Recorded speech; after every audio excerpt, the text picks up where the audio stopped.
நாத்தனார் வீட்டுக்கு போயிட்டு ஈவினிங் போல் தான் வந்திருந்தோம். ஏன்னா இங்கே கேரளாவில் மழை காரணமாக அங்கங்கே மரம் விழுந்துட்டுருக்கு. அதனால் பார்த்திங்கன்னா ரொம்ப டிராஃபிக் ஜாமாக இருந்தது. அதனால் ஈவினிங் டைமில் தான் ஒரு 7 மணி போல் தான் வீட்டுக்கே வந்தோம்.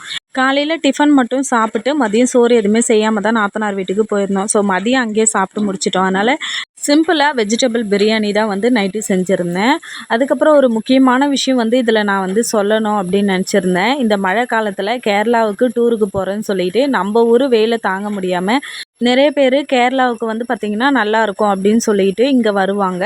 அதனால் இந்த மாதிரி டைமில் பார்த்திங்கன்னா வராதிங்க. ஏன்னா இப்போது கேரளாவில் 6 மாதத்துக்கு மழை சீசன் போயிட்டுருக்கு.